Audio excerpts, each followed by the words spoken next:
The nightmare always started the same way. Thornridge, mud thick with blood, bodies scattered across churned earth, the smell of gunpowder and burned flesh and death so thick Theron could taste it even 35 years later. He stood on the ridge looking down at 200 wounded men.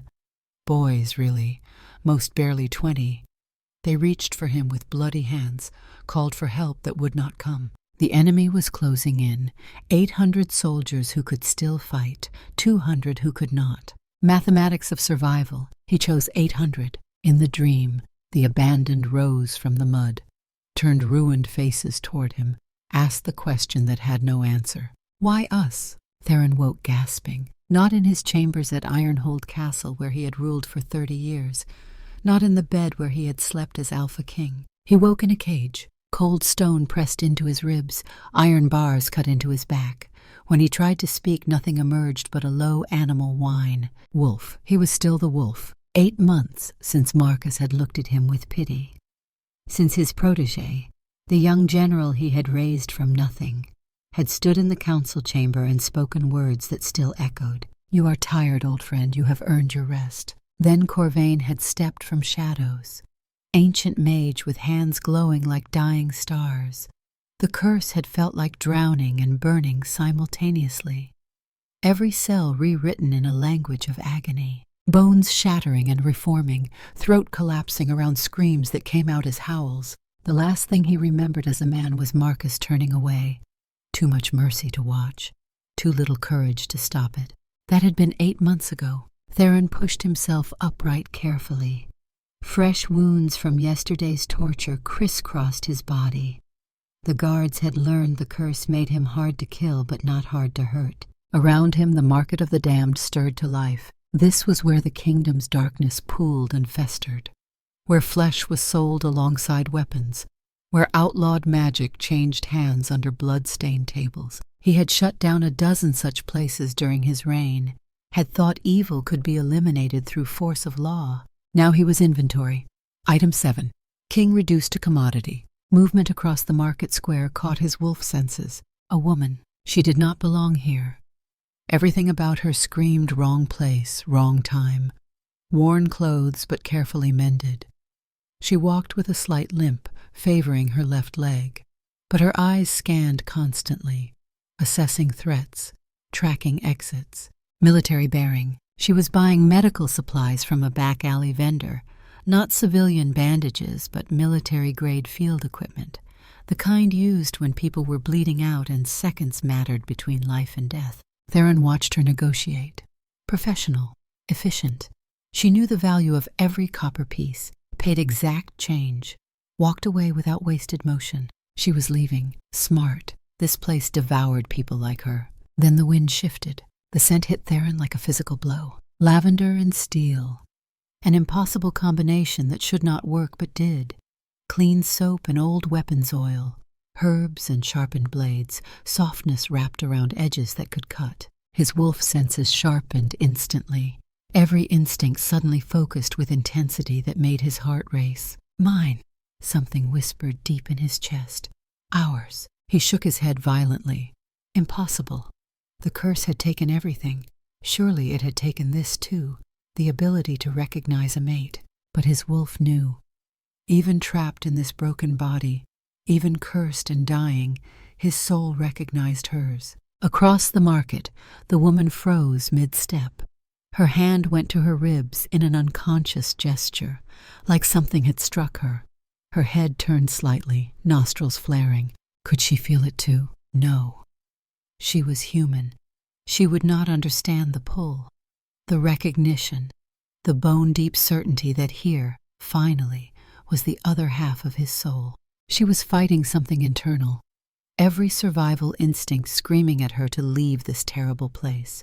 But she turned around anyway. Theron's heart hammered as she moved through the market, each step bringing her closer, bringing that scent stronger, lavender and steel wrapping around him like comfort and promise. His mate was walking toward him, and he was locked in a cage, unable to speak, unable to claim her, unable to do anything but watch. The auctioneer spotted her, positioned himself in front of Theron's cage with practiced ease, blocking the path, forcing confrontation. The woman stopped 3 feet away. For the first time in 8 months, Theron looked directly into another person's eyes and was truly seen. Gray eyes, storm cloud gray. The kind that had witnessed horrors and chosen to keep looking anyway. Those eyes catalogued him in seconds. Professional medical assessment, severe malnutrition, multiple lacerations infected, fractured ribs left side, burns in deliberate pattern formation, probable internal injuries, psychological trauma evident. Not a wolf, a patient. But then something else flickered in her expression. Confusion, recognition, like she was seeing something she could not quite name but felt nonetheless. The bond. Even without wolf senses, some part of her knew. The auctioneer launched into his sales pitch. Rare specimen, dangerous beast, caught in Blackwood, killed 3 men. The woman was not listening. She was counting under her breath. 5 things you can see, 4 things you can hear, 3 things you can touch, 2 things you can smell, 1 thing you can taste. Grounding technique. Combat medic protocol for managing trauma responses. She had been deployed, had seen battle, had come home carrying invisible wounds. His mate was a warrior, broken in her own way. Something fierce and protective surged in Theron's chest. Even like this, even trapped and helpless, he wanted to shelter her, to stand between her and everything that could hurt.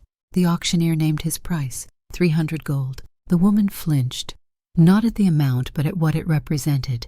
A calculated trap for someone with a conscience and just enough means. She should walk away. Theron desperately wanted her to walk away, to be safe, to not bankrupt herself for a cursed king in a cage. But he also wanted her to stay with intensity that terrified him. 380, she said. Her voice was steady, flat. But her hands trembled as she pulled out a worn leather pouch. Soldier's pouch. The kind that held everything you owned. His mate was buying him. The auctioneer examined her coins with theatrical skepticism, making her wait, making her doubt. Then he smiled, sold, to the lady in gray. The woman stared at her empty pouch, like she could not believe what she had done. 15 years of savings, gone. For a wolf who would probably die within the week. But when she looked at Theron again, something hardened in her face. Resolve, decision made. She knelt before the cage, eye level with him, close enough that her scent enveloped him completely. Lavender and steel, home, mate, mine. I am sorry, she said quietly. I know this is not rescue, not yet, but I promise you, I will not hurt you.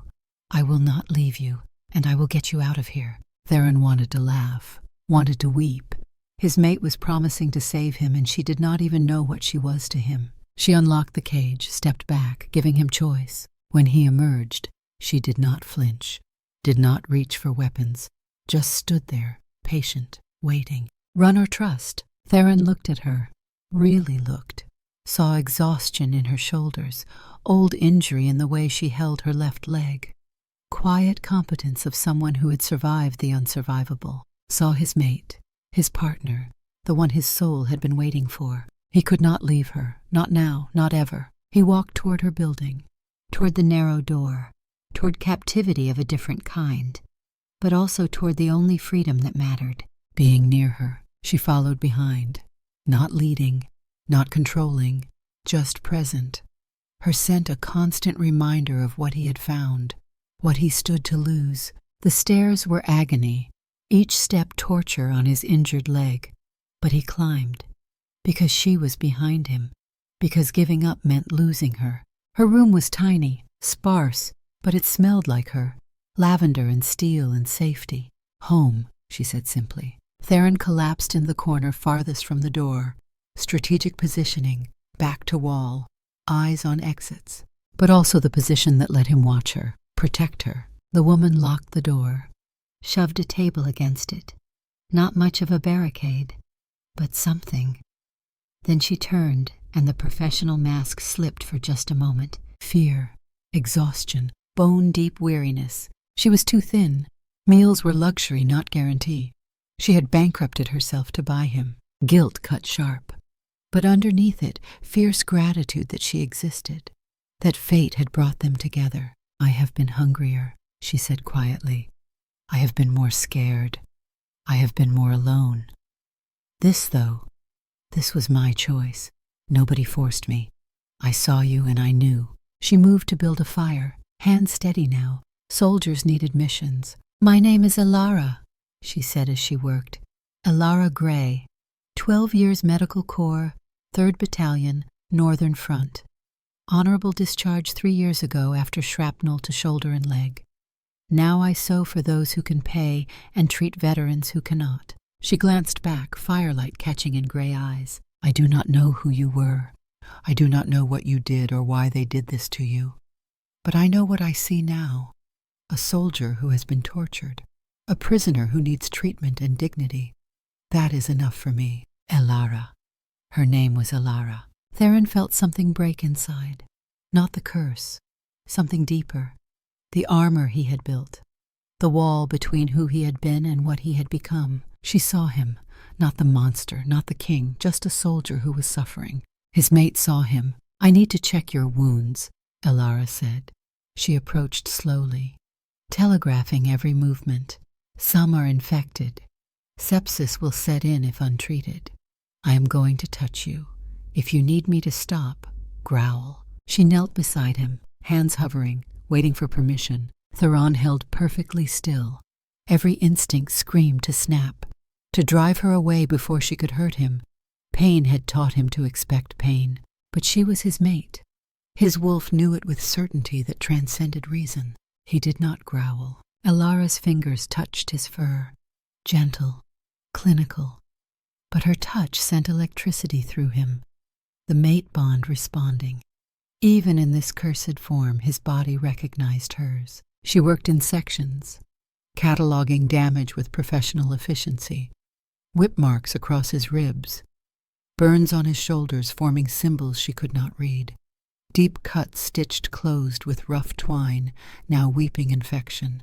When she reached the burns, her fingers traced the pattern with careful precision. "These are not random," she said quietly.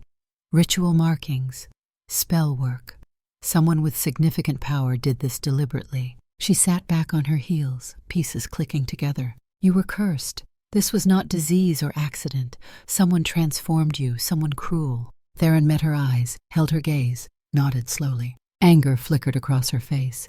Not at him, at whoever had done this. "The pattern," she breathed. "This curse feeds on trauma, uses psychological wounds as fuel.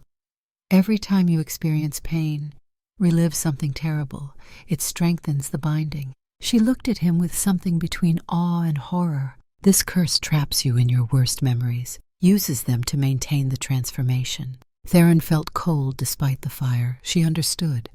In less than an hour, she had understood what took him months to realize.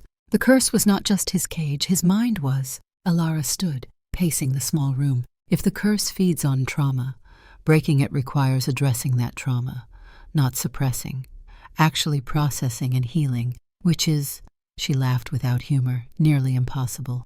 You cannot just talk away war wounds. She stopped, looked at him directly. "But we can try. I have training in trauma care for combat veterans, grounding techniques, tools to manage the worst. If we reduce trauma responses, maybe we weaken the curse." It was a long shot, but it was something, a plan, a mission. First things first, she returned with water and cloth. "We treat infections, get you stable, then we work on the rest." She worked for hours, cleaning wounds, applying salve that stung but smelled of healing, stitching cuts with careful sutures. Theron bore it in silence. The pain was nothing, but the gentleness, the care, that was almost too much. It reminded him what he had lost, what he might have if the curse ever broke. His mate, touching him, caring for him, not knowing what she was to him. When Elara finally finished, her hands were bloody to the wrists. "There," she said. "Best I can do. You need rest, real rest, and food." Theron's stomach chose that moment to growl, loudly, embarrassingly. Elara smiled. First, real smile. It transformed her face. made her beautiful in a way that had nothing to do with features and everything to do with spirit. I hear you. Let me see what I have. She pulled out provisions, half a loaf, small wedge of cheese, 2 apples. This is everything until I find work, but we share equal portions. That is the rule. She divided precisely, placed his portion before him. Eat. You need strength to heal. Theron stared at her half, no larger than his. She had nothing and was giving him half. He pushed his portion back with his nose. Her eyes narrowed. Oh no. You eat or I do not eat. And I am very stubborn. Ask anyone who served with me. I held a stare-down contest with a mule for 6 hours. The mule quit first. Despite everything, Theron's jaw dropped in what might have been laughter. Alara grinned. There. Still have humor in there. Good. You will need it. They ate in silence. The bread was stale, the cheese moldy, the apple mealy. It was the best meal Theron had had in months, because he was sharing it with his mate. When they finished, Alara leaned against the wall, reality settling in. I have no money, she said to the ceiling. No job prospects with a wolf in my room. No plan beyond tomorrow. I have made terrible decisions, but this might kill us both. She looked at him, eyes bright with tears she would not shed. But I could not leave you there. I walked all the way to the main road, and I thought about you in that cage, dying by inches, and I knew. If I left you, I would never forgive myself. Some things matter more than survival. Sometimes you choose between living and living with yourself. Theron understood better than she knew. He moved closer, slowly, carefully, laid his massive head in her lap, saying what he could not speak. I see you. I understand. Thank you. And you are my mate. I will protect you. I will find a way back to you. Alara's hand came down on his head, fingers tangling in fur. She was shaking, not with fear, with relief, with the loneliness of being strong too long. We are going to figure this out, she whispered. I do not know how, but we will. We are both soldiers, both survivors, too stubborn to quit. Outside, sunset painted the sky in shades of fire and blood. Inside, a cursed king and a bankrupt veteran sat together in growing darkness. 2 strangers bound by choice, neither knowing fate had tied them tighter than either imagined, neither knowing the hardest battles were still ahead. But for now there was warmth, food, safety, and the beginning of something that felt like hope. The next morning brought rain. Theron woke to water against windows, and Alara already working. Sitting at her table with needle and thread, mending someone's coat by gray light. Work that would earn copper pieces, maybe enough for bread, not enough to survive. She glanced over when he stirred. Relief crossed her face. She had been afraid he would disappear. That last night was dream, and she had bankrupted herself for nothing. Good morning, she said quietly. Theron studied how he felt. Sore, hungry, but also safe in ways he had not been since the curse. Being near her settled something in his chest. The mate bond, even unacknowledged, providing comfort. He managed a nod. Alara set down her sewing to check his wounds. Professional efficiency. Infections responding to treatment, she reported. Few more days and they should be clean. Ribs will take 6 weeks minimum. 6 weeks. Forever when you had no resources. Heavy footsteps on the stairs made Theron spring to his feet, instantly positioning between the door and Alara. Protect, guard, keep her safe. The intensity of the instinct was new, stronger than normal protectiveness. This was the mate bond, demanding he stand between his mate and all threats. Her hand came down on his shoulder, steady, grounding. Just the landlady, she said. Mistress Grimwald, weekly rent collection. Alara opened the door just wide enough to see out. Theron could hear the conversation. Rent is due. I will have it by Friday. You said that last week. Work fell through. Friday, I promise. Pause. Is there an animal in there with you? Theron went absolutely still. A dog, for protection. Streets are dangerous. I do not allow animals. He is quiet, clean, no trouble. Longer pause. Calculating. Weighing rules against finding another tenant who would pay even irregularly. Friday, rent plus silver for the dog. 1 complaint and you are both out. Understood. Footsteps retreated. Alara closed the door and leaned against it. Friday, she said. 3 days. Need rent plus silver plus food plus medicine. She laughed without humor. We are in serious trouble. But Theron knew something she did not.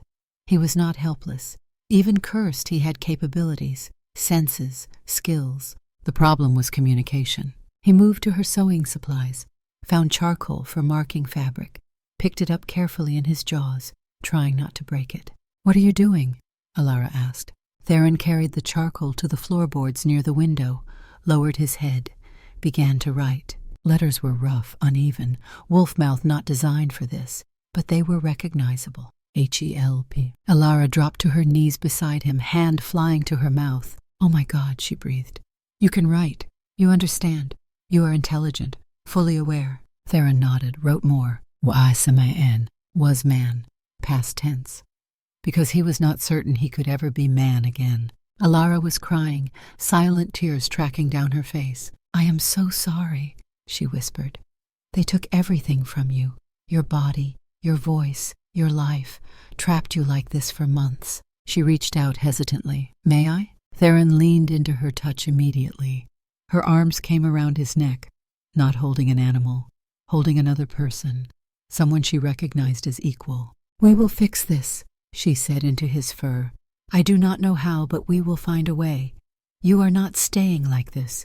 Do you hear me?" It was foolish promise, impossible. Curses this powerful rarely broke. But Theron let himself believe, because she was his mate. And mates did not give up on each other. They spent the day building communication. Alara would work, Theron would watch. Questions could be answered with writing or nods and shakes. Slow, inefficient, but it was language, understanding. By evening they had shorthand. Yes or no for simple things, charcoal for complex ideas. Alara made soup from scraps, bone broth with wilted vegetables, split it precisely in half. This time Theron did not argue. They ate together in comfortable silence. After, as light faded and candles were too expensive to light, they sat in darkness. Alara spoke quietly about her life. Growing up in orphanage, joining military as only escape, 12 years patching soldiers too young to die, but too broken to live fully. Shrapnel that ended her career. Discharge papers calling it honorable but feeling like abandonment. "I still see them in dreams," she said. "The ones I could not save, always asking why I gave up on them." Theron knew that question intimately. He wrote in darkness, hoping she could read by feel. Thornridge. He felt her breath catch. "You were there?" Nod. "Were you a soldier?" Hesitation, then truth. Commander. Long silence, processing. "You gave the order," she said. "Not question. Statement. To retreat. Leave the wounded." Another nod. Alara sat quiet. Then her hand found his head in darkness. "That must have been the hardest decision you ever made. Not absolution, not justification, just acknowledgement of the weight. And somehow that was exactly what he needed." They slept that way.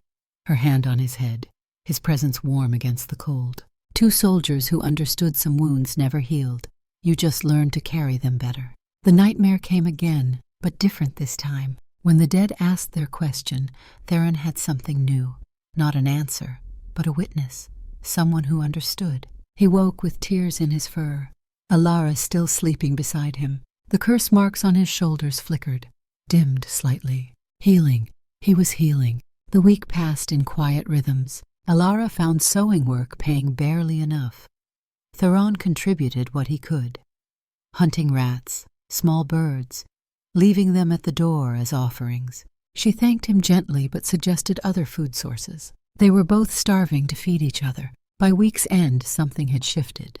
Not just trust, something deeper. Alara would reach for him without thinking, hand finding his fur for comfort, for grounding.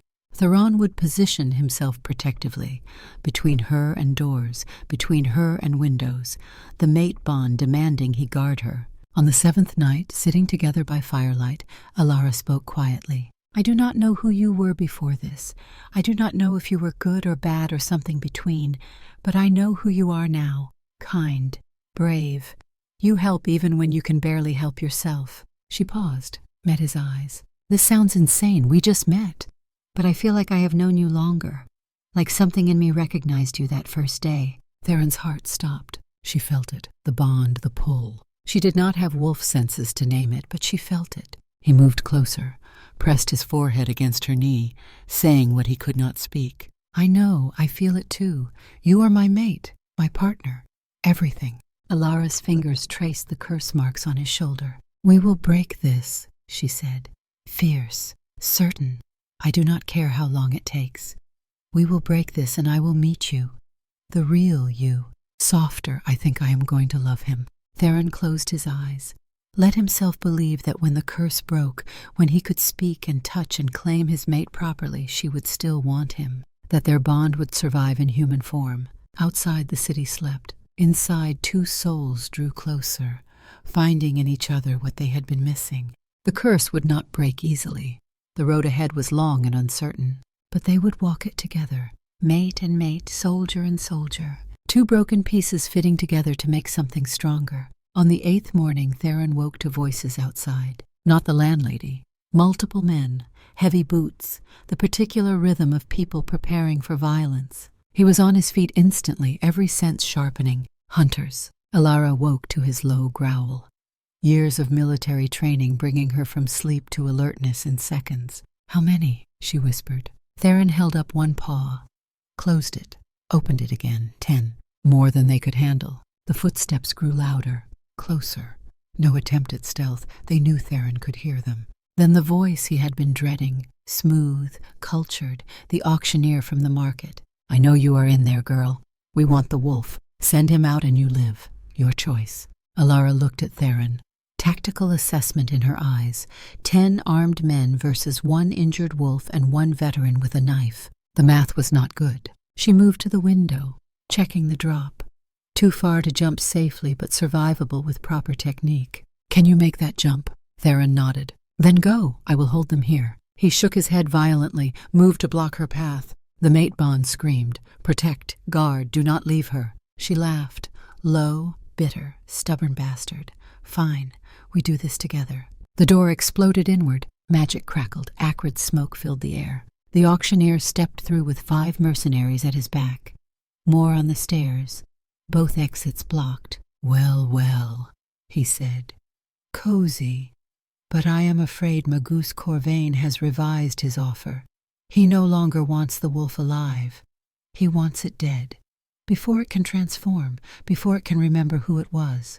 He raised a crossbow, bolt gleaming with sickly green light. Nothing personal, just business. Theron lunged. Fast despite injuries, faster than human eye could track. The auctioneer fired, but rushed his aim.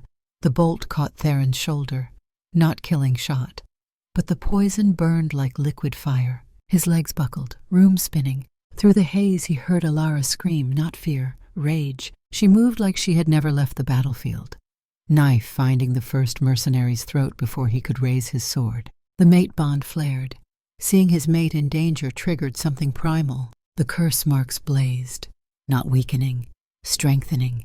The poison, the trauma, the desperate need to protect his mate, all feeding the curse. For the first time since transformation, Theron welcomed it. He let the curse flood his system, let it burn away the poison, let it give him strength, but not mindlessly, controlled, tactical. He was a commander.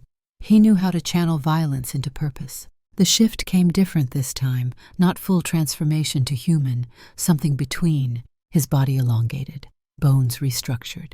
Forelimbs became arms with clawed hands, jaw shortened just enough for speech. Bipedal, towering, hybrid of man and wolf. The curse marks flared gold, then settled to steady glow. Theron Ashwood spoke for the first time in 8 months. Enough! His voice was gravelly, rough, but human. Words, thought. The mercenaries froze. The auctioneer's face went white. You are not supposed to be able to change, he stammered. The curse should have locked you. The curse feeds on trauma, Theron said. But pain can be a weapon if you know how to wield it. He moved faster than thought, clawed hand closing around the auctioneer's throat. Who sent you? The man choked, struggled. Theron loosened grip just enough for speech. General Ironwood. Said the wolf had to die before full transformation, before you could reclaim the throne. Marcus, his protege, trying to be merciful by ensuring Theron died before he could fail as an old king. Where is he? Greystone Keep, fortifying, preparing for civil war. Theron smiled, not kindly. Tell him I am coming. He released the auctioneer, turned to the remaining mercenaries. "Leave. Tell Marcus the old wolf is not dead. Tell him to prepare." They fled, stumbling over each other. When they were gone, Theron's legs gave out. The transformation had cost him, poison still in his system, just controlled. He collapsed, struggling to breathe. Elara was there immediately, checking vitals, examining the crossbow wound. "You idiot," she said, voice gentle despite the words. "You could have died." "So could you." She met his eyes, these new eyes, still wolf gold but shaped more human. "You can speak," she whispered. "Halfway back," he agreed. The curse bent, not broken. I forced a compromise. Enough humanity to function, enough wolf to survive. "How long can you hold this?" "Hours, maybe. Then I collapse back to full wolf until I process more trauma. This is going to be slow, Elara. Months, maybe years." "We do not have months." She looked at the destroyed door, at the blood. "They will come back, stronger, better prepared. We need to leave, now." "Where?" She smiled grimly. "You said Marcus is at Greystone. Where are your loyalists?" "Ironhold, Northern Fortress. General Kane commands there." "How far?" 14 days through Blackwood if we avoid main roads. Then we start walking." They gathered what they could carry. Alara's medical supplies, a few coins from sewing, dried food that would not last, but would keep them alive a few days. Theron found he could shift between forms with concentration. Full wolf for travel, hybrid when they needed to fight or communicate. Exhausting.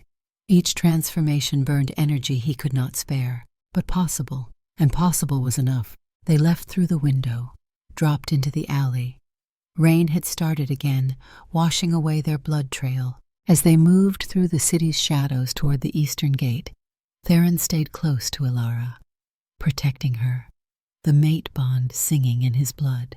She did not know yet, did not understand what she was to him, but she would, when the curse finally broke, when he could claim her properly, his mate, his Elara, the one his soul had been waiting for. They slipped through the gate just as it was closing. Behind them, the city lights faded.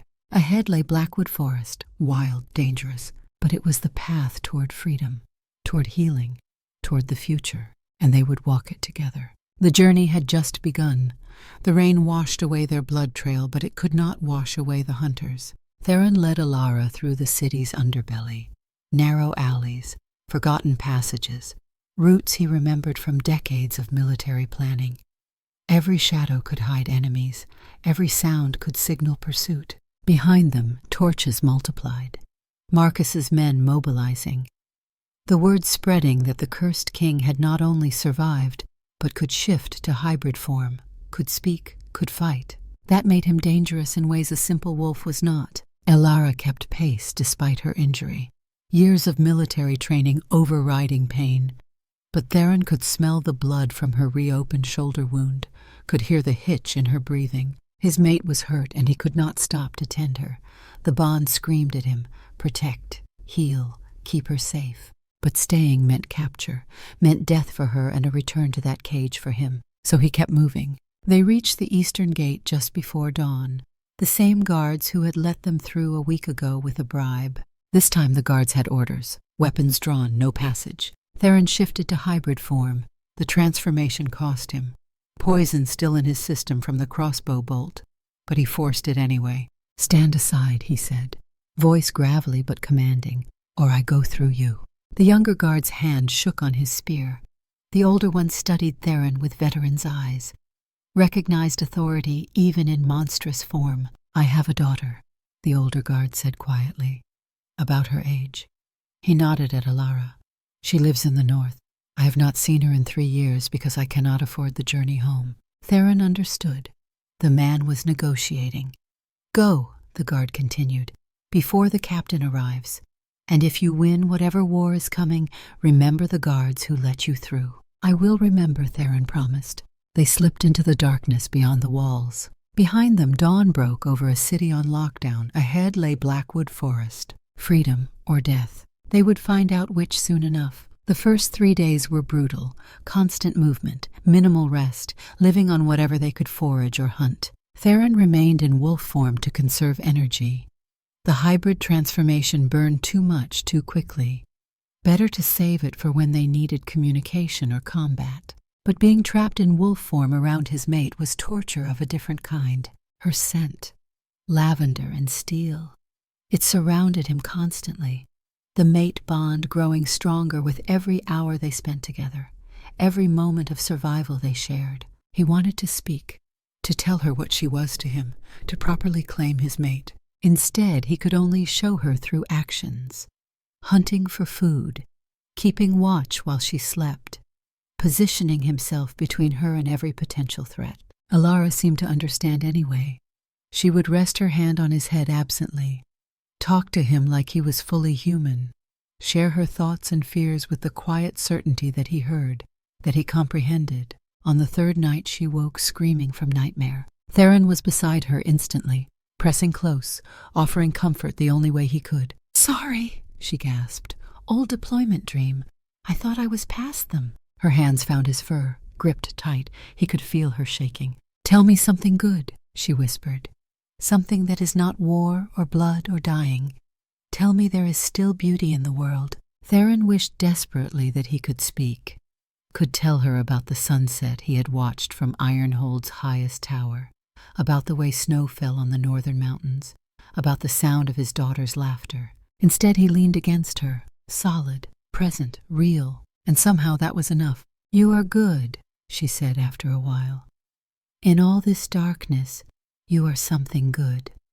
My one good thing." The bond swelled, mate recognizing mate even without words. They sat together until dawn, then kept moving. On the 5th day they encountered the others. Theron smelled them first, wolf scent but corrupted, curse-tainted like his own. He stopped immediately, hackles raised, Alara behind him, knife drawn. 7 wolves emerged from the trees, massive, scarred, eyes burning with human intelligence trapped in animal bodies. The largest approached, female, gray fur matted with old blood and dirt. She circled Theron warily, then stopped. Recognition flashed in her eyes. She sat, lowered her head. Submission. The others followed suit. Theron's heart raced. They recognized him, not as a man, as the Alpha King, even cursed, even broken. His authority remained. Alara had her knife out. Theron shifted to stand beside her instead of in front. These were not enemies. "Who are you?" Alara asked, voice steady despite facing 7 giant wolves. The gray female scratched in the dirt with her claw. Letters, crude but readable. Refugees. From where? Corvain. The name sent ice down Theron's spine. These were Corvain's victims. Test subjects the mage had cursed while perfecting his spell, the ones who survived. "How many did he curse total?" Alara pressed. The female counted on her paws, made tally marks in soft earth.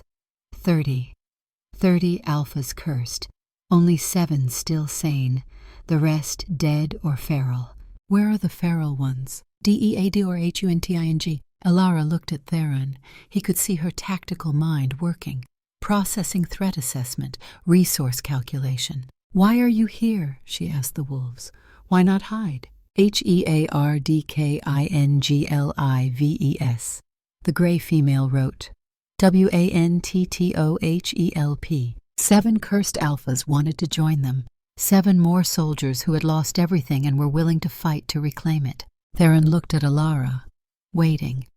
His mate's opinion mattered.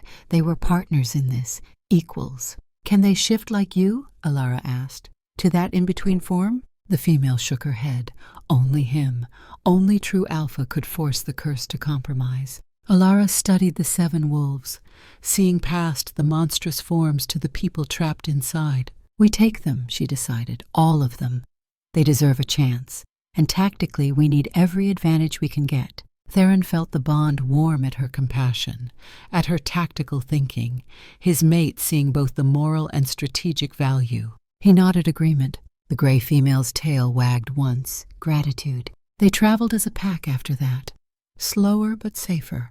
The cursed wolves could hunt, could scout ahead, could stand watch in shifts while others rested.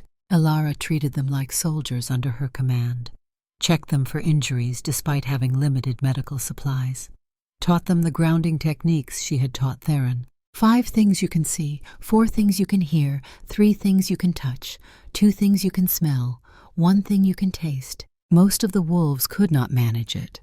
The curse had damaged them too deeply, but some could, and even partial success was progress. Theron watched his mate work with fierce pride. She had nothing, no resources, no authority, just skill and determination and refusal to give up on anyone. His mate was magnificent. On the 8th day, Theron managed hybrid form for a few hours. The cursed wolves gathered eagerly, desperate for communication beyond scratching dirt. "You lead us to where?" the gray female signed. "Ironhold," Theron confirmed. "Northern Fortress. General Kane commands there. He was my second for 20 years. If anyone remained loyal, it is him. And if he did not," another wolf signed, "then we fight our way in and take the fortress ourselves. But I do not think that will be necessary. Kane is many things. Disloyal is not one of them." "What happens after Ironhold?" Alara asked. She had been listening quietly. "We consolidate, gather forces. Then we move against Marcus at Greystone Keep, force him to acknowledge that I am not dead, that curse does not mean defeated." "How?" "Marcus has 1,200 soldiers. You said Ironhold has maybe 400 if we are lucky." "Numbers mean less than tactics," Theron said. "Marcus knows this. I taught him everything he knows about warfare, which means I know how he thinks, how he will defend, where he will be vulnerable. You are going to use his own training against him." "Exactly. Marcus will fortify, will try to wait us out, force us to attack where he is strongest. So we do not attack where he is strongest. We hit him where he is weakest." Alara smiled. "I like the way your mind works." The bond flared warm at her approval, his mate appreciating his tactical thinking, seeing him as commander, not just cursed wolf. Theron wanted to tell her then, about the mate bond, about what she was to him, but not in front of the others, not when he could barely hold this form. Soon, he would find the right moment soon. They reached Ironhold on the 14th day. The fortress rose from the northern mountains like a clenched fist.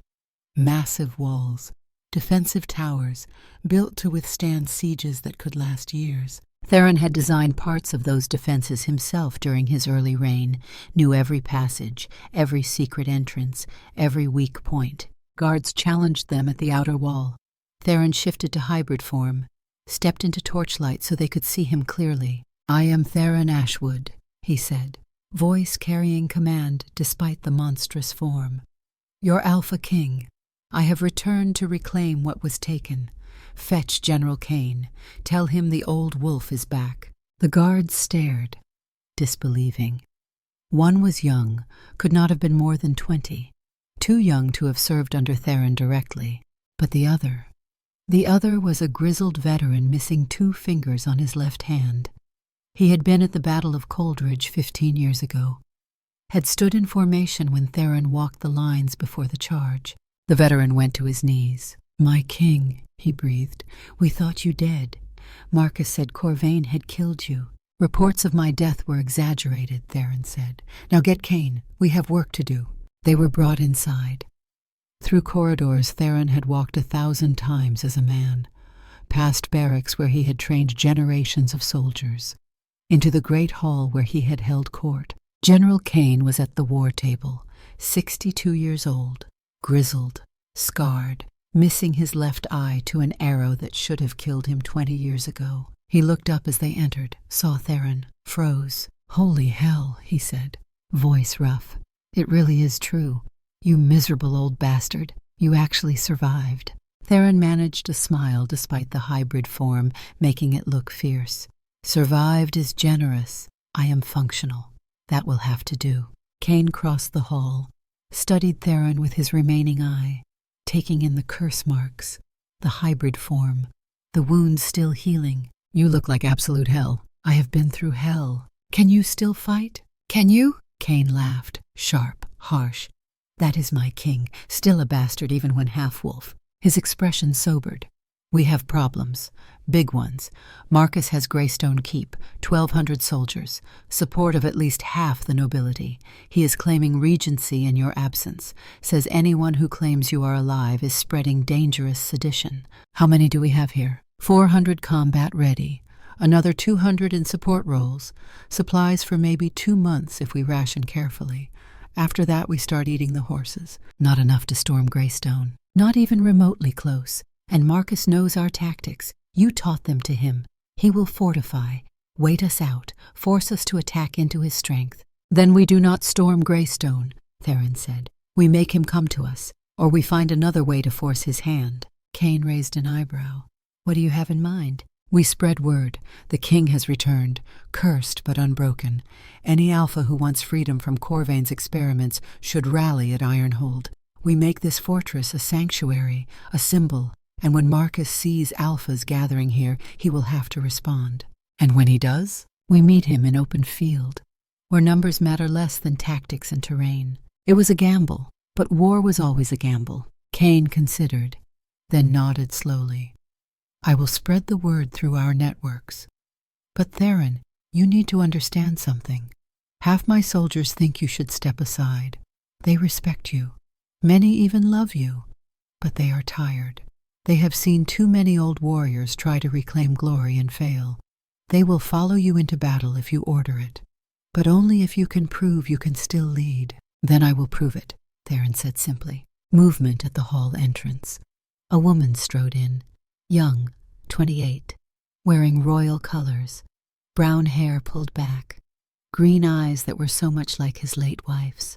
Lyanna, his daughter. She stopped when she saw him, hand flying to her mouth, tears already forming. Father? Theron's throat closed. 8 months. 8 months since he had seen her, since he had thought he would never see her again. Hello, little wolf, he managed, voice thick. Lyanna crossed the distance between them. Did not hesitate. Did not flinch from his monstrous form. Just threw her arms around his hybrid neck and held on. I thought you were dead, she whispered into his fur. They told me you were dead. Marcus said Corvain killed you, that there was nothing left to bury. I died, Theron admitted, in every way that mattered, but someone would not let me stay dead. He looked at Alara, standing quietly to the side, giving them this moment. Lyanna followed his gaze, studied Alara with royal assessment. Who is she? Theron hesitated, then decided truth was better than evasion. My mate. She does not know yet.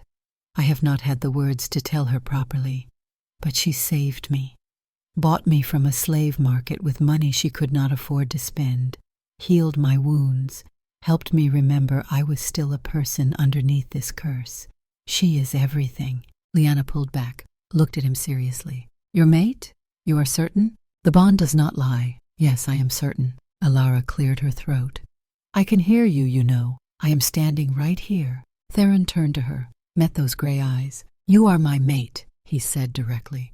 For our kind, for alphas. There is one true mate, one soul that matches ours. And you are mine. I felt it the moment I caught your scent in that market. The bond has only grown stronger every day since. Alara stared at him, processing. He could see 1,000 thoughts crossing her face. Confusion, understanding, acceptance. That is why I could not leave you, she said slowly. Why I felt like I had known you forever.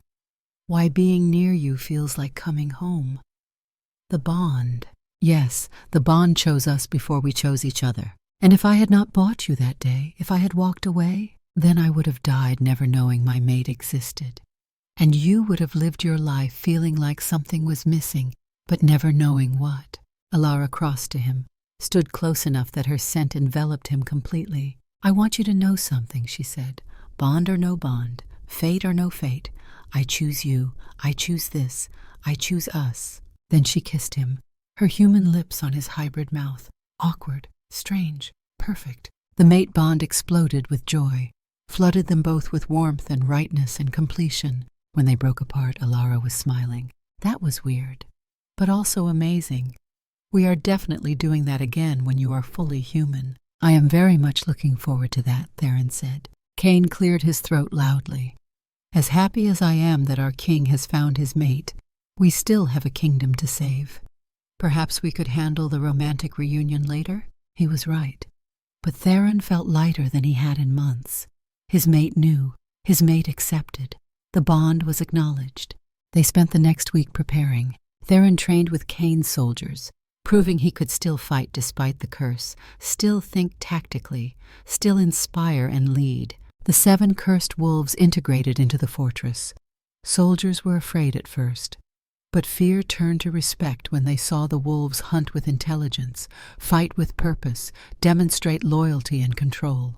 Elara organized a medical corps from the veterans in the fortress, 50 men and women who had been wounded in past wars, who understood trauma, who could provide care not just for bodies but for minds. And every night Theron and Elara sat together, talking, planning, learning each other as mates should. She told him about her deployments, about the friends she had lost, about the weight of survivor's guilt that still woke her some nights. He shared what he could about Thornridge, not the full story, just enough that she understood the burden he carried. They did not dwell on the past, but they acknowledged it, let it be part of who they were without defining everything they would become. The mate bond grew stronger with each conversation, with each touch, with each moment of understanding and acceptance.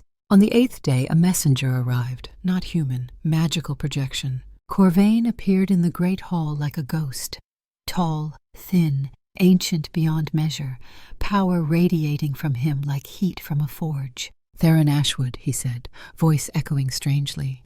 The king who will not die. Theron faced him in hybrid form. Corvain, the mage who cursed me, I did. And I will curse every alpha in this kingdom if I must. You call me villain. I call myself necessary. Then Corvain told his story, not as justification, as explanation. 40 years ago he had been alpha of the Silverpaw Pack, had a mate, 3 children, a life of peace in the deep forest where wolves and humans coexisted. Then the human armies came, burned the forest, slaughtered every wolf they found, men, women, children. No mercy, no quarter, no survivors except him. I swore that day, Corvain said, that I would never allow humans to massacre wolves again. I would make our kind strong enough that humans would fear to attack us, controlled enough that we could finally be safe. By cursing alphas? By taking away their choice? By preventing genocide? You were at Thornridge. You know what happens when humans fear us. You gave the order that left wounded wolves and men to die together. You know the cost of weakness. Theron did know. The weight of that decision had shaped everything he became after. What do you want, Corvain? I want you to surrender, abdicate, leave this kingdom. I will break your curse. You will be free. The kingdom avoids civil war, and I continue my work elsewhere. Everyone wins, except the alphas you curse, except the people you control. Control is safety. Freedom is chaos. I have seen what chaos costs. Then we are at an impasse, because I will not surrender. Corvain's expression hardened. Then I will release the 23 feral alphas I hold. I will aim them at your capital city. Let your people experience the chaos you seem to value so highly. You would murder thousands of innocents. I would do what I must to protect my kind from yours. That is the difference between us, Theron. I am willing to become the monster if it means my people survive. The projection faded. The threat hung heavy in the air. Cain spoke first. We need to move against him, now, before he makes good on that threat. No, Theron said. Corvain's threat is a deadline, pressure to force a decision quickly, which means Marcus is the key. If we neutralize Marcus first, unite the kingdom, present a strong unified front, then Corvain loses leverage. He will have to negotiate. How do we neutralize Marcus? We do not have the forces. We do not need overwhelming force. We need strategy. We remind Marcus why he followed me for 30 years. We show him that age and scars do not equal worthlessness, and we do it in a way he cannot ignore. What are you proposing? Single combat. Challenge him to settle this the old way. One fight decides everything. You cannot beat Marcus in single combat, Lyanna said. Father, I love you. But be realistic. He is 30 years younger, uninjured, and has been training every day while you have been starving in a cage. Probably true, Theron admitted. But I do not need to beat him. I need to make him see me, really see me, as I am now, broken but still fighting, still capable, still worthy of respect if not victory. That is not a strategy. That is suicide. Perhaps, but it is the only strategy I have that might work. They planned through the night, the logistics, the messaging, the positioning. 4 days later, they marched on Greystone Keep, not to attack it directly. That would be suicide. Instead, they targeted the aqueduct that brought water from the river to the fortress. Marcus had guards posted, but Theron had designed those defenses 20 years ago, knew exactly where they were weakest. Alara rode beside him on horseback. She could not keep pace on foot with her injury. "You do not have to come," Theron said. "This is military action. Medics go where soldiers go," she replied. "You know that. This could get you killed. Then I die doing something that matters. Better than dying slowly in a rented room wondering what could have been." The bond warmed at her courage. His mate, fierce and loyal and unwilling to let him face danger alone. "I love you," he said. Not the first time, but still profound. "I know we have only known each other weeks, but the bond does not lie. I love you completely." "I love you too," she said. "My stubborn, impossible, wonderful mate." Under cover of darkness, Theron led a strike team to the aqueduct. 10 soldiers, 3 of the cursed wolves. Alara stayed with the main force despite arguing. Some risks he would not let his mate take. The guards were prepared for conventional attack, not for wolves that could think tactically. The strike team eliminated them silently. Then came the sabotage. They did not destroy the aqueduct outright. Too obvious. Instead, they damaged the support structures, made it look like natural deterioration, like it had been failing for weeks and finally collapsed. When it came down 12 hours later, it appeared to be accident. Bad luck. Poor maintenance. Marcus would know better. But proving it was another matter. The siege began with waiting. Theron's forces camped in sight of the keep, not attacking, just visible, counting on Marcus's soldiers to see them, to count their numbers, to realize water was running out. On the 3rd day, Marcus rode out under flag of truce. Theron met him in the field between the armies. Both mounted, both armed, neither fully trusting. "You look terrible," Marcus said. But his voice carried affection beneath the words. "You look old," Theron replied. "When did you get so much gray hair?" "About the time I had to order my mentor cursed to save him from himself." "Funny. I thought you had me cursed because you believed I was too broken to rule." "You are too broken to rule. You can barely hold human form for more than a few hours. Nightmares wake you screaming every night. You carry guilt that will never heal. How is that fit to lead a kingdom?" Theron could have argued, could have defended himself. Instead, he chose honesty. "You are right. I am broken. I do carry scars that will never fully heal, but that does not make me weak or worthless. It makes me someone who understands what leadership actually costs, who will not send soldiers into hell without knowing exactly what hell feels like." Pretty words from a monster. Then let me prove I am more than a monster. Single combat. You win, I abdicate. Walk away peacefully. Let you rule. I win, you stand down. Acknowledge me as king and let me try to fix what was broken. Marcus studied him, looking for deception, finding only sincerity and desperation. "You cannot beat me. You know this. You are older, injured, half-cursed. I am in my prime." "True. But I have to try. Because if I do not, I prove you right. Prove that age and trauma equal worthlessness. And I refuse to accept that. I have to believe we are more than our worst moments, more than our deepest wounds." The words hung between them. 2 old soldiers, both carrying scars, both tired, both still willing to fight. "Tomorrow," Marcus said finally. "Dawn, the field between our camps, old rules, no interference from either side." Theron nodded. "No interference, just you and me settling this the way soldiers should." They returned to their respective forces. Word spread quickly through both camps. Single combat at dawn. Everything would be decided by one fight. That night, Alara found Theron standing alone on a makeshift rampart, staring at Greystone, at the fortress he had helped design, that now stood against him. You should rest, she said. Tomorrow will require everything you have. I know. Can you win? He did not answer immediately. Marcus was 58 but still in peak fighting condition. Theron was 58 and falling apart. The math was not good. I can try, he said finally. That will have to be enough. Elara stepped close, took his hand, human fingers lacing with hybrid claws. I found something in Ironhold's library. Notes in Corvain's own handwriting about the curse. Theron turned to her, waiting. He designed it with a built-in weakness. A key. He wanted to be proven wrong about humanity, about whether compassion still exists in the world. So he made it possible to break the curse, not through magic or power, but through one person choosing to see your humanity when everyone else sees only a beast. Genuine compassion. That is the key. So you are my cure. You saved me. Not just me. The choice to care, to help, to stay when leaving would have been easier. That is what weakens the curse. Corvain wanted proof that kindness still existed. You gave him that proof. What does that mean for tomorrow? It means you are already winning. The curse is already breaking. Slowly, but breaking. You just have to survive long enough to complete the process. And if I do not survive tomorrow, then I continue the fight.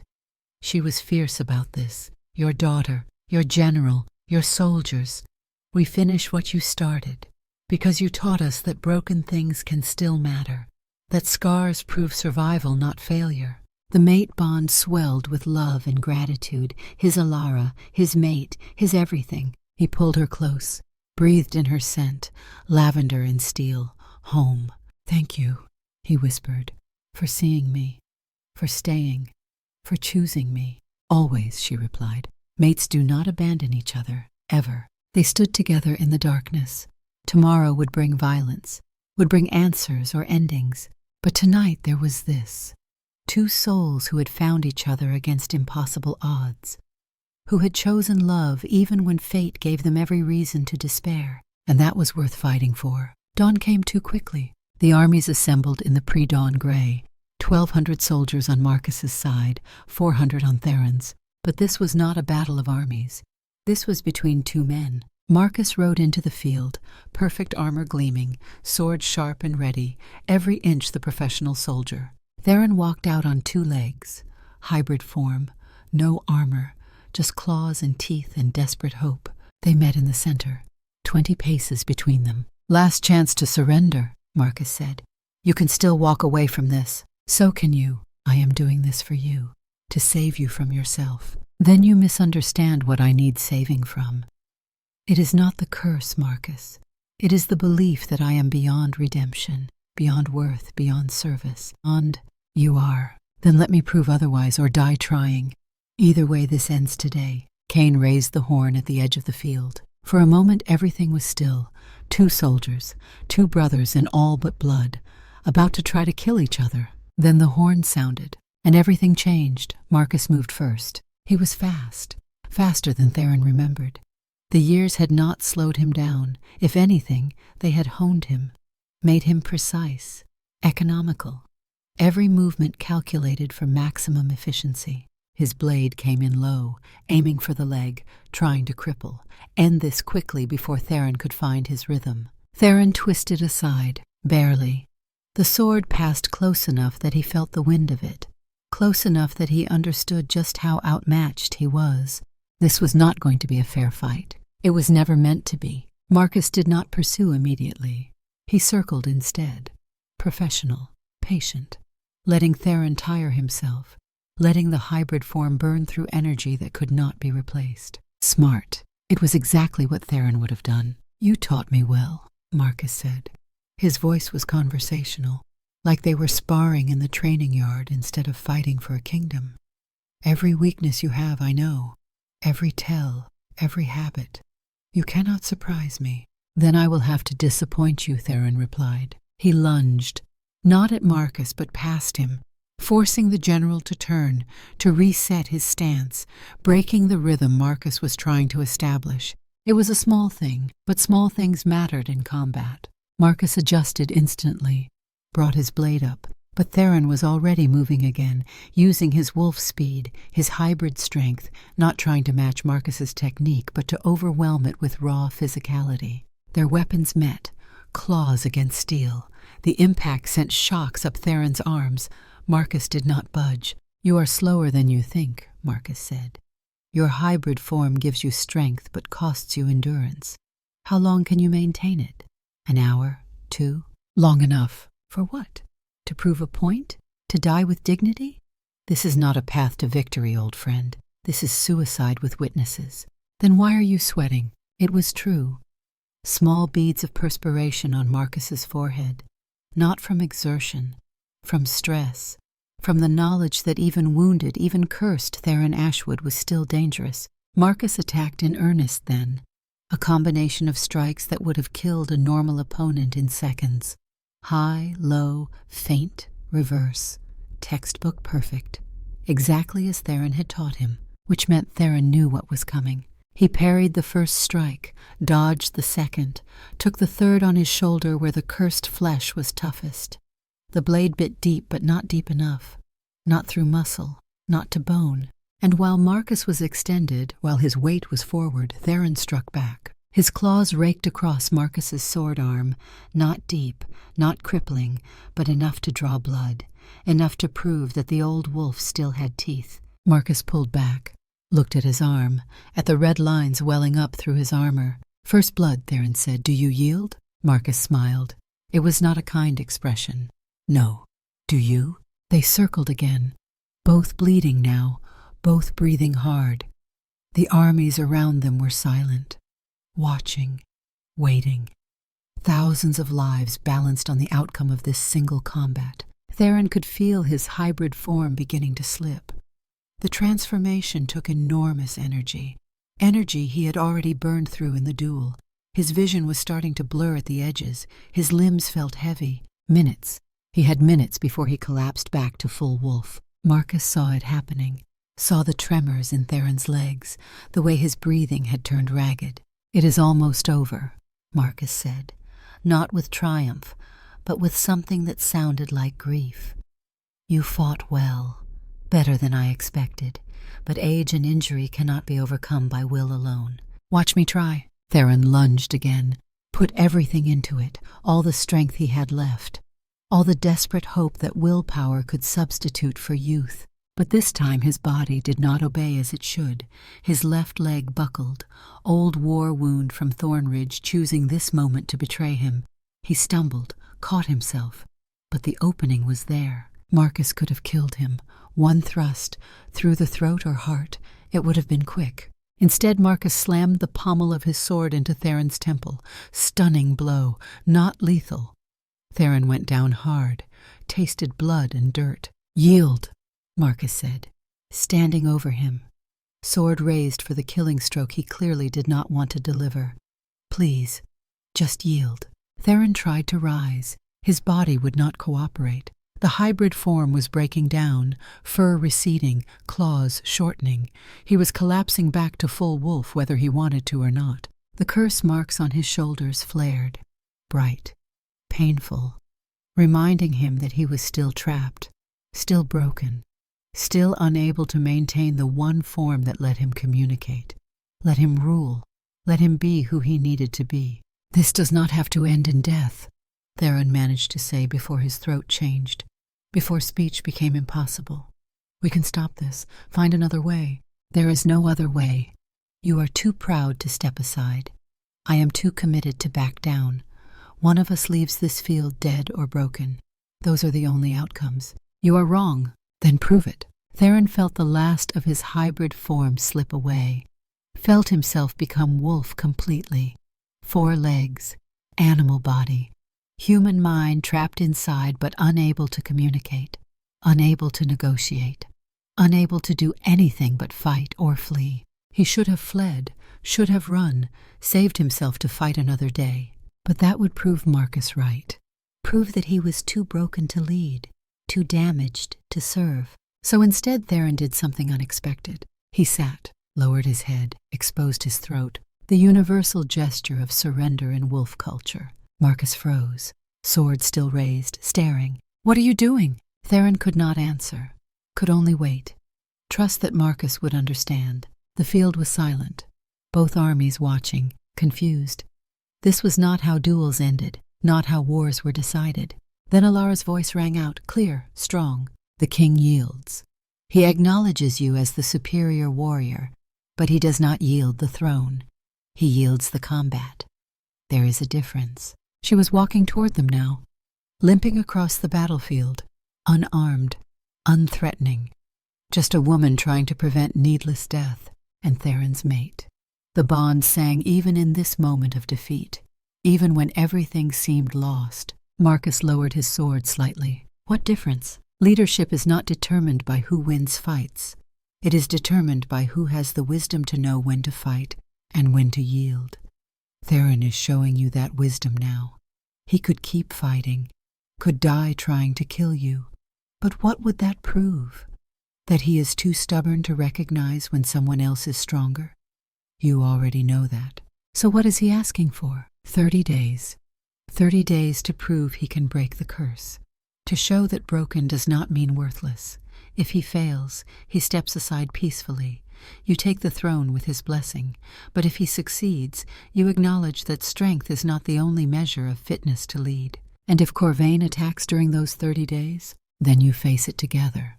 As you should have from the beginning. Marcus looked down at Theron, at the wolf who had raised him from nothing, who had given him everything, who was now trusting him with this impossible compromise. You are asking me to have faith in you. Theron nodded his wolf head. After everything.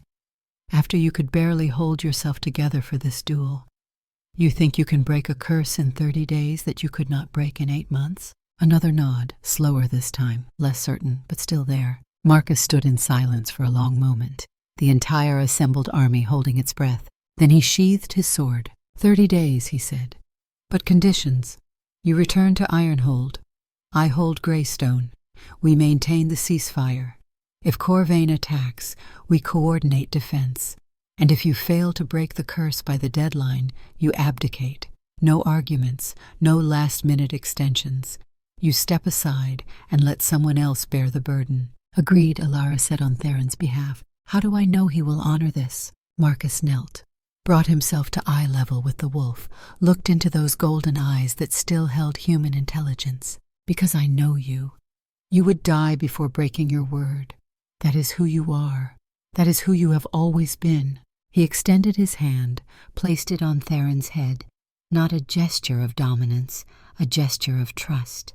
30 days, old friend, make them count. The journey back to Ironhold was harder than the journey out had been. Theron could not maintain hybrid form at all now. The duel had pushed him past his limits, burned through reserves he did not have. He was full wolf and would stay that way until he rested, healed, rebuilt. Days. It would take days. They did not have days. Alara rode beside him. She had acquired a horse, convinced one of Marcus's soldiers to part with it. Theron did not ask how. Some things were better left unknown. She kept him moving when he wanted to collapse, kept him focused when his mind wandered into trauma, kept him alive through sheer force of will. Each mile brought pain. His body protested. Old injuries from the duel mixing with older injuries from decades of war. His left leg dragged.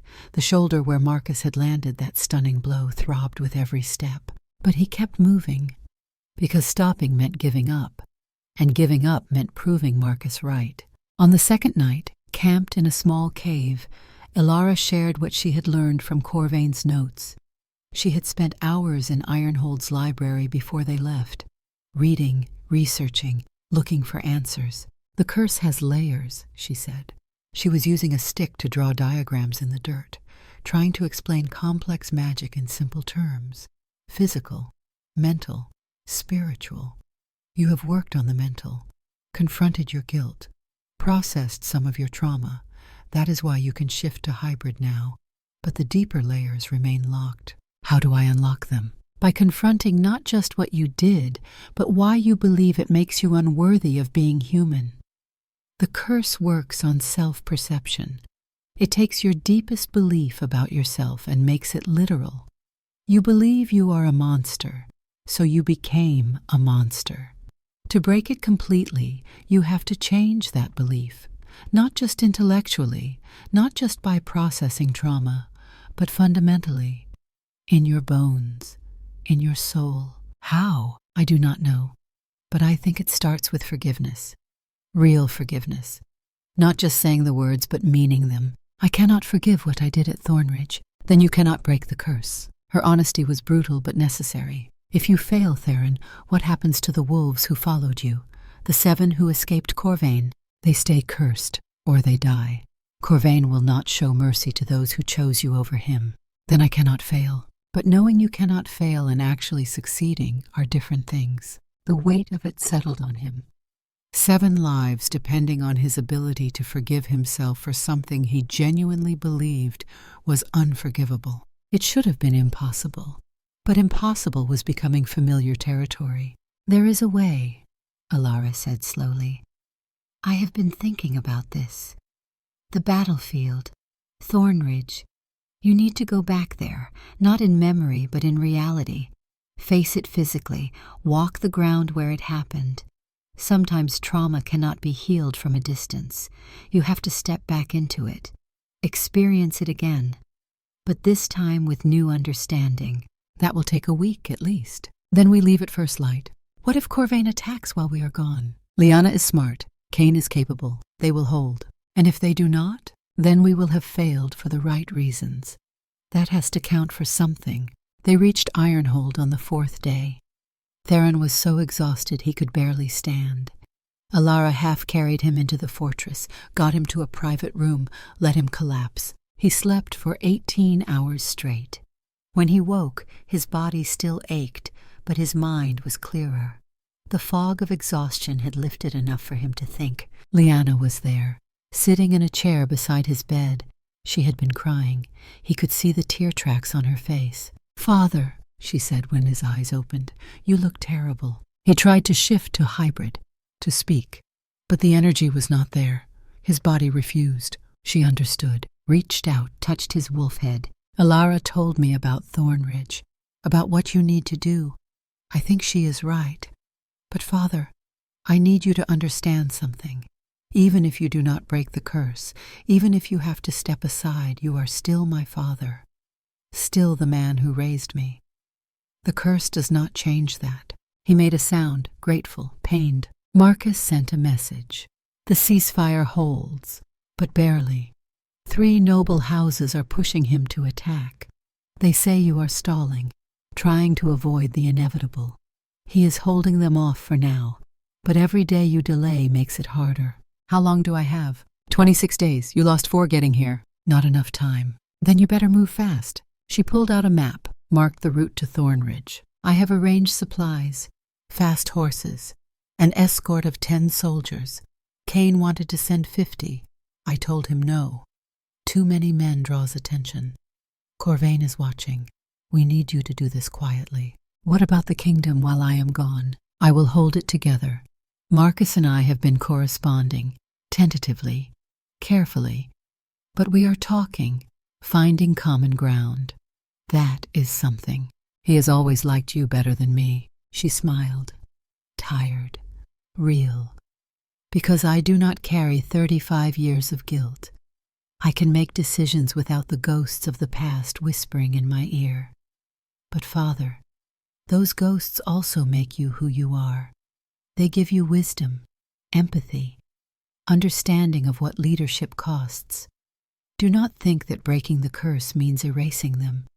They are part of you, part of what makes you a good king, or a bad one. No, she was firm. A bad king would not care about the men he left behind, would not spend decades trying to honor their sacrifice, would not risk everything to break a curse so he could serve his people better. You are not perfect, but you are good. Remember that. She leaned down, kissed his forehead. Come back to me, Father. Whole or broken, cursed or free, I do not care. Just come back. They left at dawn. 10 soldiers, 2 horses, supplies for 2 weeks, riding hard and fast toward a battlefield that had been abandoned for decades. The journey took 8 days. through forests that had reclaimed roads, across rivers that had changed course, past villages that had been built and abandoned and rebuilt since the war. The kingdom had moved on from Thornridge, but Theron had not, could not, would not, until he faced it properly. Each day brought memories, sharper, more vivid, details he had buried coming back with painful clarity. On the third day, he remembered the face of the boy who had begged not to be left behind. 19 years old, red hair, freckles, legs shattered by a mace. He had been crying for his mother, not because he wanted her there, because he knew he would never see her again. His name had been Thomas Greenfield, from a farming village 3 days north of the capital. Theron had known that, had written it in the letter to his mother, but he had buried the memory, too painful to carry. Now it came back, every detail.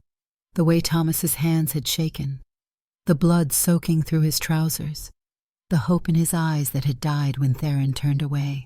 On the 5th day, he remembered the sound, the wounded screaming as the army marched away, how it had carried for miles, how some of the soldiers had vomited, how Marcus had been one of them, how Theron had ordered everyone to keep marching, keep moving, do not look back. He had not vomited, had kept his face impassive, had been the strong commander his men needed. But inside he had been screaming too. On the 7th day he remembered looking back one final time. Against his own orders, just one glance over his shoulder. He had seen the enemy soldiers closing in, seen them raise their weapons, seen the wounded trying to crawl away. He had seen Thomas, still reaching, still hoping for rescue that would not come. Then Theron had turned forward, had not looked back again, had marched his 800 soldiers to safety and left 200 to die. By the 8th day, Theron was barely functional. The memories were overwhelming. Every mile brought new ghosts, new accusations, new proof that he was exactly the monster he believed himself to be. Alara kept him grounded, used every technique she knew. 5 things you can see, 4 you can hear, 3 you can touch, 2 you can smell, 1 you can taste, over and over, pulling him back from the edge when the flashbacks threatened to pull him under. I do not know if I can do this, he admitted on the night of the 7th day. I do not know if I am strong enough. You do not have to be strong. You just have to be willing. Strength comes from the willingness to try. What if trying is not enough? Then we fail. But we fail trying. That is better than giving up without a fight. Is it? Sometimes I think giving up would be kinder. To everyone. No. She was fierce about this. Giving up would prove Corvain right. Would tell everyone who looks up to you that scars equal worthlessness, that broken people should just quit. You cannot do that. Too many people are watching, waiting to see if healing is possible or just a fantasy. The weight of representation, of being a symbol, it was exhausting. But she was right. When they finally reached the battlefield, it was nothing like he remembered. 35 years had softened it. Grass grew tall and wild, trees had sprouted, wildflowers bloomed in colors that had not existed during the war. Animals had made homes in the spaces where men had died. Nature had healed what war had destroyed, but the bones were still there, scattered, half buried, some exposed by erosion, silent testimony to what had happened in this place. Theron shifted to hybrid form with tremendous effort. Every transformation cost more now. The duel had damaged something fundamental, but he needed to be able to speak, to process this consciously rather than instinctively. "Show me," Alara said. "Show me where it happened." He led her across the field. His hybrid form made walking easier, but his memories made every step heavy. To the ridge where he had stood with Marcus, where they had made the decision that had defined both their lives. "Here," he said. "This is where we were. I could see the whole battlefield from here, or thought I could. In reality, I could see almost nothing, just chaos, just dying, just the enemy closing in from 3 sides. What were you thinking when you gave the order? That I was choosing 800 lives over 200, that it was the only logical decision, that a good commander makes hard choices and lives with them. And now? What do you think now? That I was terrified, that I wanted someone else to make the choice. that I hoped there was a better way but could not see it, that I have spent 35 years trying to convince myself it was right because the alternative is unbearable. What alternative? That I chose wrong, that there was a better way and I missed it, that those men died because I was not smart enough or brave enough or good enough to save them, that their deaths were not necessary sacrifice but my failure. There it was, the core wound, not guilt over what he had done but shame over what he had failed to do. The curse marks on his shoulders flickered, responding to the admission. Alara took his hand, human fingers on hybrid claws. There might have been a better way. We will never know. But punishing yourself for not being perfect does not honor the dead. It just ensures their sacrifice meant nothing. How can it mean something? They died for nothing. The war continued for another decade. Their deaths did not bring peace, did not save the kingdom, just bought time. Time that you used. Every decision you made as king was shaped by trying to honor them. Every policy, every mercy, every moment you chose diplomacy over violence. That was their legacy, not the battle. You. He wanted to believe her, but belief required faith he did not have. I need to see where they fell, he said, where I left them. They descended the ridge, walked into the valley. The bones were thicker here, concentrated. A mass grave that had never been properly consecrated, never given the rites the dead deserved. 200 men had fallen here, most in the fighting, some after, wounded and abandoned, killed by enemies or by their own bodies giving out. Theron knelt among the remains, touched the earth that had drunk the blood of men who had trusted him, who had followed his orders, who had believed he would not leave them. I remember you, he said, and he spoke names, everyone he could recall, every face, every story. Garrett, Thomas, William, Jacob, Elias, Michael, Robert, Charles, Henry, Edmund, Peter, Samuel, David, Nathan, Christopher, Joseph, Andrew, Benjamin, Matthew, Daniel, Joshua, Alexander, James, Jonathan, Nicholas, Simon, Luke, Owen, Isaac, Gabriel, Ethan, Aaron, Marcus. No, not Marcus. That was wrong. Martin the younger. Marcus's brother, who had died here while Marcus survived. On and on. For an hour he spoke names, faces, fragments of lives cut short. The boy who wrote poetry about his sweetheart back home. The man who played violin and dreamed of becoming a musician after the war. The soldier who had 3 daughters waiting for him.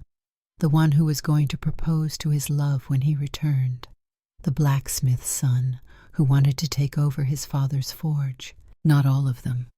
His memory had holes. The curse had taken some. Time had taken others. But enough. Enough to show he had tried to remember, had carried them with him. I am sorry, he said when his voice gave out. I know it changes nothing. I know you cannot hear me. I know there is no forgiveness for what I did. But I am sorry. I wish I had been better, stronger, smarter. I wish I could have saved you. The wind picked up, rustling the grass. It sounded almost like voices, almost like whispers. Tell them, Alara said softly. Tell them what you did with the life they bought you. It felt absurd, speaking to bones, to ghosts, to memory. But he did it anyway. I rebuilt the kingdom, he said, reformed the military, made sure soldiers had better training, better equipment, better commanders who understood the cost of their decisions. I created veteran support programs, medical care, pensions for the wounded, housing for those who came home with nothing, made sure those who came home broken had somewhere to turn, somewhere safe. I negotiated peace treaties, avoided wars when I could. When I could not avoid them, I fought them with clear eyes, never casually, never without counting the cost in lives, never without knowing exactly what I was asking of the soldiers who would bleed for my decisions. I trained the next generation of leaders, taught them that war is not glory, that command is not power, that every order given costs someone their life or their peace or their soul. I made sure they understood. He paused, swallowed against the lump in his throat. I tried to be worthy of you, to make your deaths mean something. I do not know if I succeeded. I do not know if anything I did was enough. But I tried, every day for 35 years. I tried to be the kind of leader you deserved, the kind who would not waste your sacrifice. The curse marks blazed, bright as the sun. The magic was responding, reacting to his words, to his truth. But it did not break, not yet. There is more, Alara said. One more thing you need to say. The hardest thing. I do not know what. Yes, you do. The thing you have never let yourself believe. The thing that terrifies you more than anything. Theron looked at the bones, at the grass growing between them, at the birds singing in the trees that had sprouted from soil fertilized by death and decay and time, at the way nature had moved on, had healed, had transformed tragedy into something new. He understood. I forgive myself, he said. The words felt like lies, like blasphemy, like the worst betrayal. But he forced them out anyway, for making a choice no one should have to make, for being human and fallible and terrified, for doing the best I could with what I knew and still getting it wrong, for surviving when you did not, for carrying this guilt like a shield when I should have been carrying your memory like a torch. His voice broke. I forgive myself, not because I deserve it, not because what I did was right, but because hating myself for 35 years has not brought you back, has not honored you, has just made your sacrifice meaningless. And you deserved better than that. You deserved to be remembered, to have your deaths count for something, to know that the man you trusted learned from his mistakes, that he became better because of you, that he spent his life trying to make sure no other commander had to make the choice he made. I forgive myself because that is the only way to make your sacrifice worth something. The only way to honor you is to keep living, to keep trying, to keep believing that broken people can still serve, that scars prove survival, not failure. The curse marks shattered, not slowly, not gradually. They exploded like glass under hammer blow. The transformation was instantaneous, violent, magic unwinding like a spring released with too much force. His bones cracked, reformed, his body shifted, changed, every cell rewriting itself back to human baseline. He became human, fully human for the first time in 8 months. The pain was indescribable, like being born and dying simultaneously, but it lasted only seconds.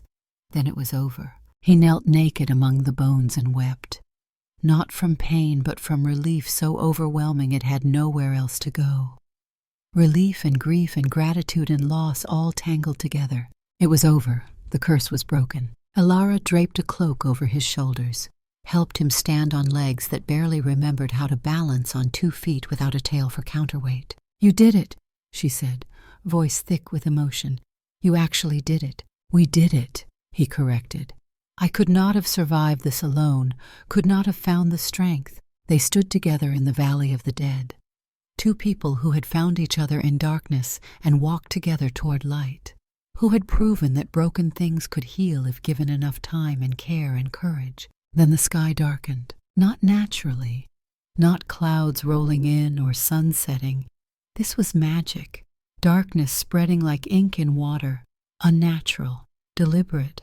And in that darkness wolves howled, 30 voices, feral, mindless, the cursed alphas that Corvain had threatened to release. He had unleashed them not on the capital but here, where Theron was alone, vulnerable, newly human with no weapons and no defenses.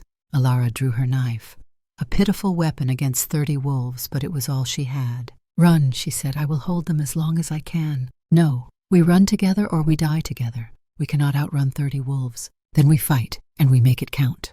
But Theron had no strength left. The curse breaking had drained him completely. He could barely stand, let alone fight. His human body felt weak, fragile. After months as wolf and hybrid, being fully human was almost more curse than blessing.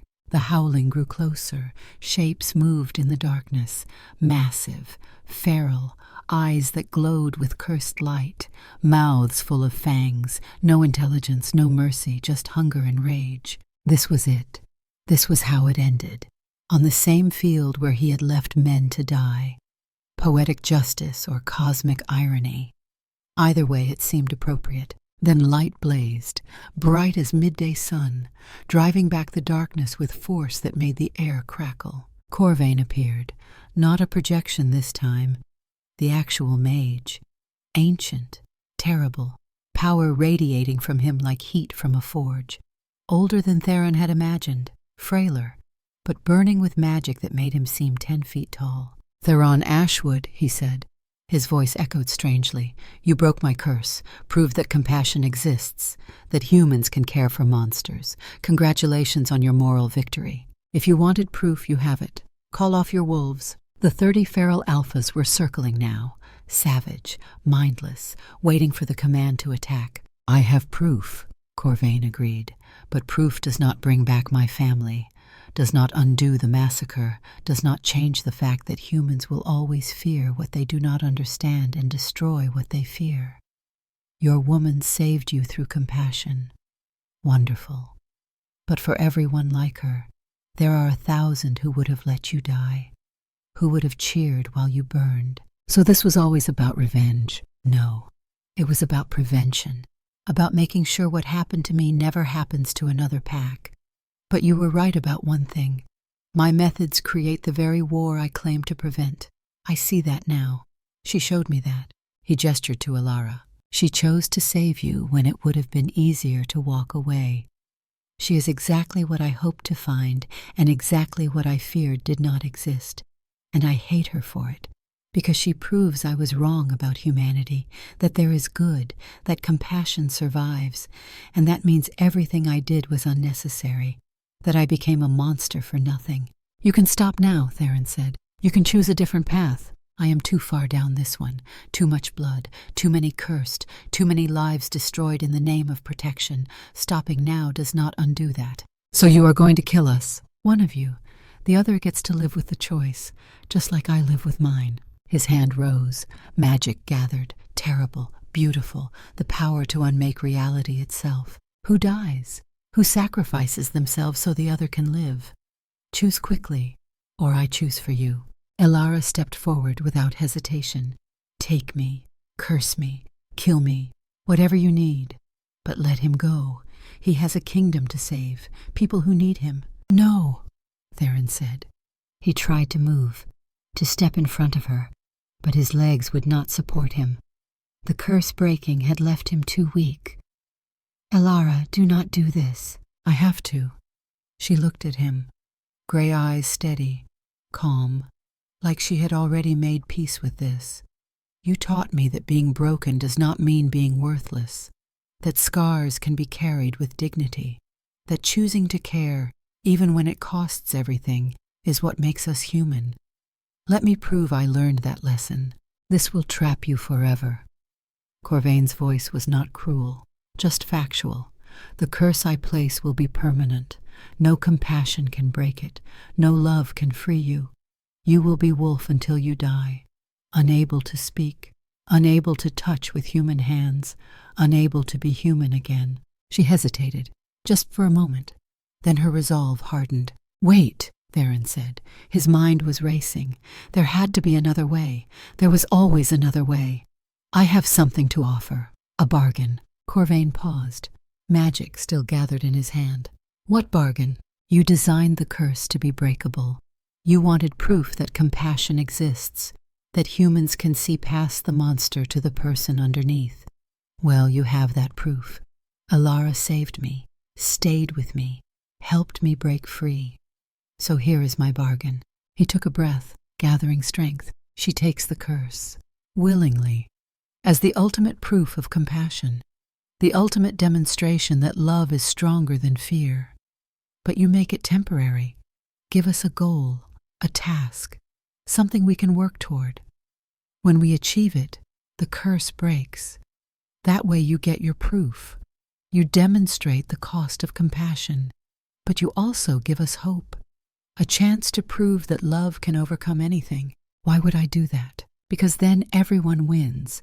You prove your point about compassion having a cost, but I prove mine about broken things being fixable.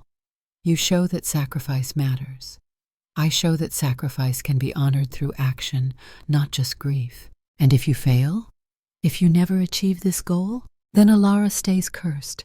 Then you were right all along, but at least we had hope. At least we tried. Corvain was silent for a long time. The feral wolves circled, waiting. The darkness pressed in. Then he spoke. Very well, I will curse her. But the curse will last until you unite this kingdom completely. Until there is true peace between wolves and humans. Until you build the world my daughter died trying to create. A world where compassion does not equal weakness. Where protecting someone different does not get you killed. How long will that take? Years. Maybe a decade. Maybe more. But it will be achievable. If you truly love her, you will do the work. You will build that kingdom. And when you do, she will be free. Alara looked at Theron, understanding what he had done. This is better, she said. This gives us a goal, something to work toward. I can live with that. She turned to Corvain. I accept. The magic struck like lightning.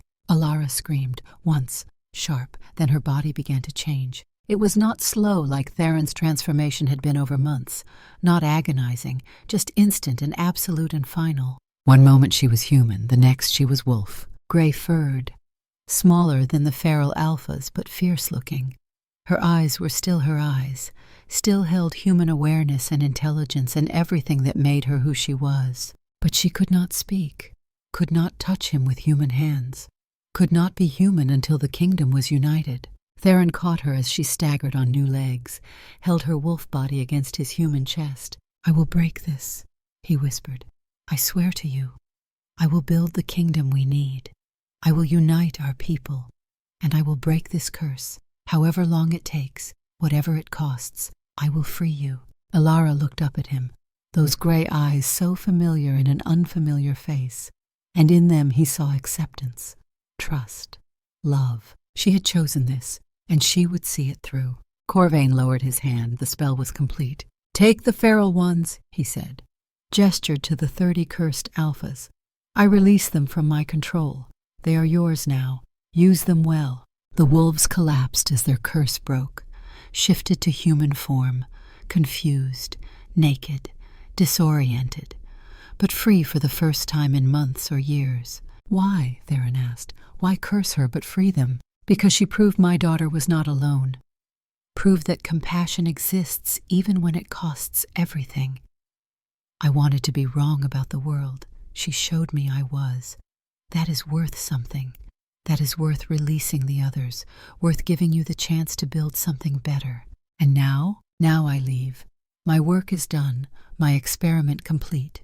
Your woman proved that caring is not weakness, but she also proved its cost. I'm too tired to keep paying prices. He began to fade, not dying, just withdrawing, walking away from the world that had broken him. If you truly want to honor her choice, he said as he disappeared, build the kingdom she believed in, the one where broken things still have value, where scars are not disqualifications, where monsters and humans can coexist in peace. Make her sacrifice mean something. Then he was gone. Theron knelt in the grass holding Alara's wolf form. Around them 30 freed alphas gathered, looking to him for guidance, for hope, for direction. For he had none to give. His heart was breaking, but he gave them what he had.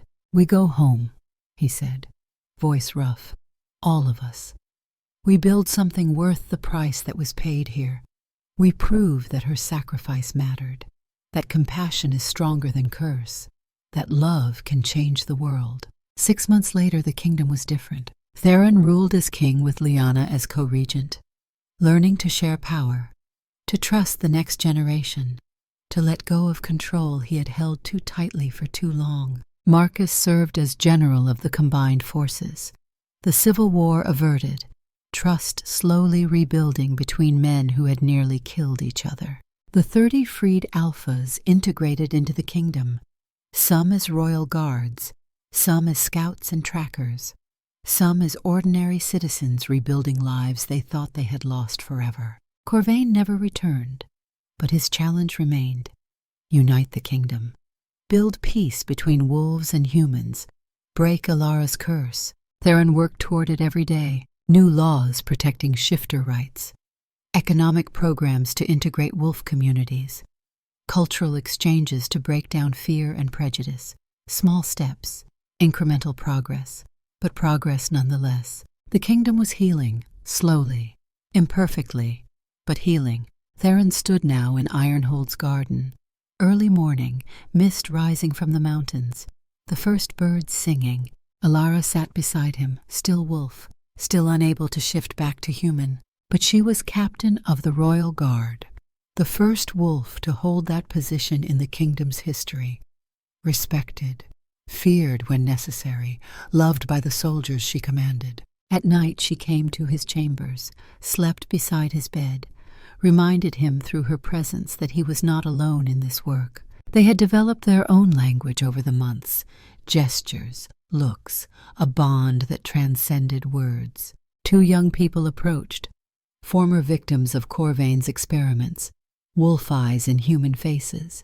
"Your Majesty," the woman said, "we brought gifts from our farm. I am a co-regent, not a sole king, but thank you. You freed us, gave us a second chance. We wanted to show our gratitude. What did you build with that second chance?" "A life." The woman smiled. "We married, started a farm.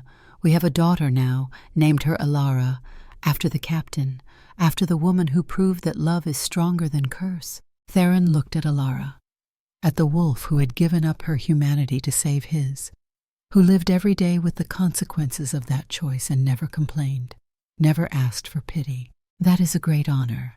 I hope your daughter grows to be half as brave as her namesake." They left their gifts, fresh bread, vegetables from their garden, a small carved wolf, tokens of appreciation from people who had been given back their lives. After they left, Theron sat with Alara in the fading morning mist. "We are making progress," he said. "The council passed the Shifter Rights Act last week. 3 more noble houses have declared support for full integration. We have treaty proposals from the eastern provinces. The work is hard, but the momentum is building." Alara's tail thumped once, approval. "I spoke with scholars at the university. They have been studying Corvain's curse structure. They think if we can achieve full legal equality and cultural acceptance, the curse will recognize it, will break automatically. They estimate 5 to 8 years if we maintain current progress. Maybe less if we can accelerate reforms." Her tail thumped faster. "And when it breaks, when you are human again, I am going to court you properly, take you to dinner, walk with you through gardens, hold your hand without fur between our skin, and then I am going to ask you to marry me." He looked down at her. "I know you cannot answer now, but I hope when the time comes you will say yes. I hope you will choose to stay with me, not because of a bond, not because of fate, but because you want to, because we are good together, because we can build something beautiful from all this broken." Alara stood, pressed her wolf head against his leg. The gesture said everything she could not speak. "Yes, always yes. I chose you in that market. I choose you now. I will choose you when the curse breaks, forever." They sat together as the sun rose fully, burning away the mist, revealing the mountains in all their glory. Tomorrow would bring new challenges, new obstacles to overcome. The work of building a united kingdom was far from finished. But tonight there was this. 2 mates who had found each other against impossible odds, who had chosen love even when love demanded sacrifice, who believed enough for both of them that healing was possible. The curse would break, not today, not tomorrow, but someday. And when it did, they would be ready to claim each other properly, to build the life they deserved, to prove that hope was worth fighting for. Theron reached down, ran his fingers through Alara's fur, felt the mate bond sing between them, stronger than curse, stronger than time, stronger than anything that tried to break them apart. They had survived the darkness. had found light in the most unlikely places, had proven that broken people could still build beautiful things. The last alpha had found his peace, not in being healed completely, not in having all his scars erased, but in having someone who walked beside him, who saw his wounds and loved him anyway, who believed when belief was hardest. Elara was that someone, and that made everything worth it. The future stretched ahead, uncertain, difficult, but filled with possibility. They would build that future together, one day at a time, one law at a time, one heart changed at a time, until the kingdom was united, until the curse was broken, until they could finally claim each other in every way that mattered. And that day would come, because mates did not give up on each other, ever. The end.